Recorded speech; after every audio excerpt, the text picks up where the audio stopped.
Ladies and gentlemen, welcome to Monday Morning Brews. I'm your host, Ryan Smelts. I've actually never said that before. I don't know if I'm going to keep that or not. But anyways, today I want to talk to you about writing your business plan. And due to the technical difficulties we just had, it's very possible I'm going to cruise right through this. So I will tell you that if you have written a business plan and have some experience, then go ahead and leave it in the comments section or reach out to us. Let us know the ups, downs, ins, and outs of your experience. If you have not written a business plan, I will tell you, with a few exceptions, it's definitely not required to start and run your own business. But there are plenty of resources out there, including other business owners. One of the ones I am going to be browsing this morning is the SBA.gov website. A ton of phenomenal resources available to you. Planning your business, you can do market research and competitive analysis, write your business plan, calculate startup costs. They even show you how to establish business credit and do a ton of other things. So be sure to check that out. I'll put the link in the show notes for you. However, jumping right into it, I believe there is a strong correlation between writing a business plan, and in the military we used to write operations orders. So if you know what I'm talking about, then you are well aware of the parallels between an operations order and a business plan. I want to touch on three things this morning. Number one is your mission, why you do what you do. Number two is the resources you have available to you. And number three, should you have a partner and why? So number one, when it comes to your mission, that is something that I believe should be out and about and well known throughout the organization. I believe that that is a statement that is written, but it is also displayed. I'm a firm believer that you bring about what you speak about. So if you're talking about it, if it's out there, if people can see it and read it and hear it and know it on a regular basis, then it gets more ingrained in them and they better understand where you're headed, what direction you're headed. I believe that your mission statement helps guide the organization. It's kind of the why behind the what, so to speak. So definitely something you want to include in your business plan. It's kind of like the 7 habits begin with an end in mind. So if you start with that mission statement, then you're starting with an end goal in mind. And I believe that helps drive your business and really helps to grow it overall. So write your mission statement, get with the other people in your organization to help put that together, figure out why you're here, why you're doing what you're doing, and then include that in your business plan. As far as the resources that you have available to you, I believe that's different for everyone. I believe you could have a relative willing to invest in your business. You may have done this before. Maybe you just sold a business and you're starting another one, so you kind of already know what needs to get done. So that's just a couple of examples that may be specific to you. I will tell you as veterans that Bunker Labs is a pretty good resource as it relates to veterans and entrepreneurship.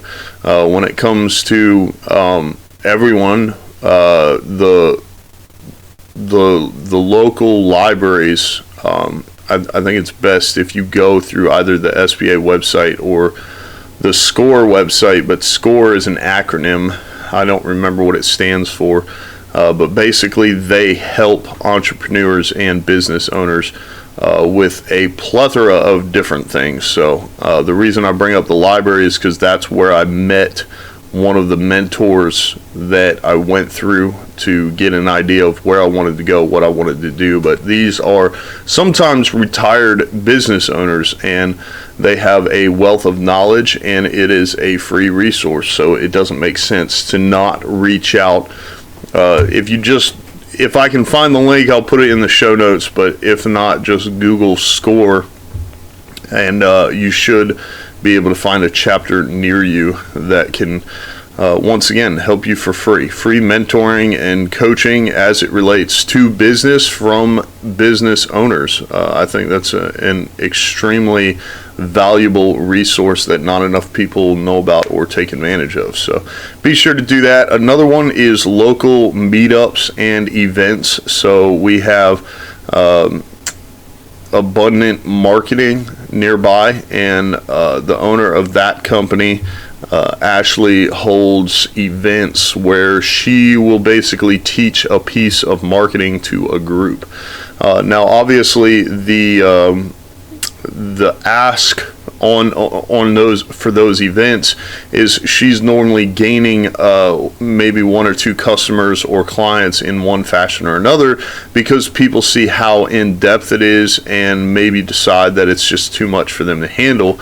However, I guess the flip side of that is, if say you were starting your own marketing company and it's something that you're actually really good at, then obviously instead of asking that company to handle your marketing, then you would be, taking down hints, tips, and tricks, and possibly open the door for a networking relationship, something where they send you business they don't deal with, and you send them business that you don't deal with.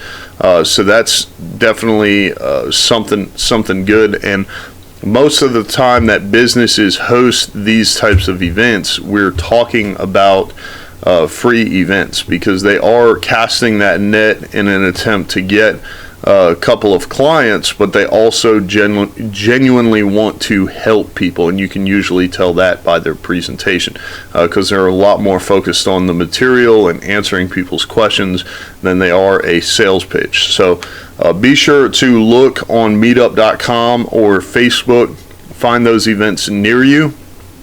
Obviously, a lot of them would probably be on Zoom in this day and age, but there are a ton of other resources as it relates to stuff like that. Frank here in Durham holds the SEO meetup, probably the largest, if not the largest, one of the largest SEO meetups in North Carolina, and it is a phenomenal resource, not just as it relates to SEO, because he also has guest speakers and they talk on different topics as well. So be sure to look those up.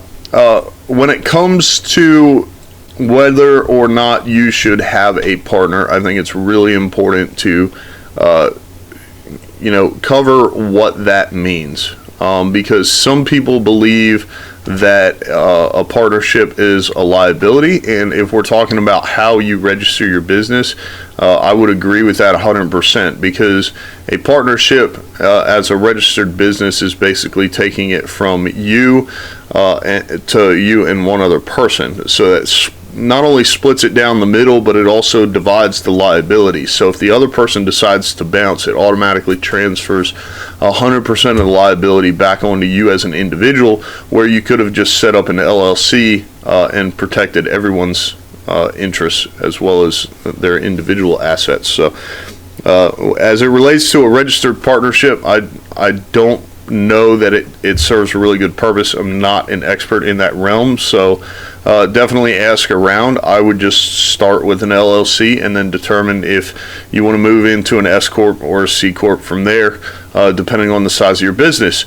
However, when it comes to partners in business, that can mean many different things. And I believe it all comes back to if you want to go fast, go alone. If you want to go far, go together. So the truth is, as a business owner, you can be self-employed, make a ton of money, and be very successful. And the day that you stop going to work, you stop making money, and your business no longer has gas in it. So if you want to work until you have a nest egg saved up and then retire and dissolve your business, then that's definitely an option. However, if you have interest in selling your company, if you want to create it so it kind of runs itself, maybe see early retirement, maybe start another business, whatever your goals are for yourself or your business, then a partnership can be a very valuable asset. So, I am involved in a sort of partnership as it relates to my business and what I do on a day-to-day basis. What's really nice about it is I am really, really good at what I do, and he is really, really good at what he does. So we're able to handle those aspects of the business because we're really good at them, but when we cross paths, we notice the disconnects and the shortcomings that are kind of our weak spots. So just in general, one of mine is numbers. I'm really good at math. I have to have a calculator in front of me, but I can't just do it in my head. Even some of the most simple basic stuff, I have to lean heavily on the tools at my disposal, calculators, websites, when it comes to determining if something is a prime number or not. That's just one specific example. He doesn't have those problems. So just from a general perspective, we see where my strength seems to be more personnel, leadership, management, and his strengths are more on the side of running the business. That's not to say either one of us are hot garbage at the other one's tasks, but we are definitely excellent at what we do. And so from a structure standpoint, no, the business is not a registered partnership. Like I said, I do believe that just creates a huge mess for people in the long run. However, in about a year's time, we have not only achieved the goals that we had for the business, but exceeded them by leaps and bounds. And that's because, once again, I believe that together, people can do more than someone would be able to do by themselves. So I'm pretty happy with where we're at. If you're thinking about taking on a partner, or if you've had someone offer for you to be a partner in their business, then just figure out what that looks like, because many businesses have a partnership where one person basically owns and operates the business, maybe even has their name on the wall, like Johnny's Pizza or something like that. And then the other person is like a silent partner who maybe provides the investment and takes on all the risk. In something like that, one person stands to benefit financially, the other person is doing what they love. Very rarely are you going to see the person that is funding the business step in and try to take it over, because the whole reason they're funding it is so they don't have to do any of the work. So, maybe you're someone who likes that passive income and you want to make investments, then you seek out someone looking for a partner in a business. And maybe you're somebody who doesn't have any money, then you have to put together a business plan, go seek a partner. He's going to want to see what your plan is to decide whether or not he wants to invest or take on a 50-50 ownership in the business.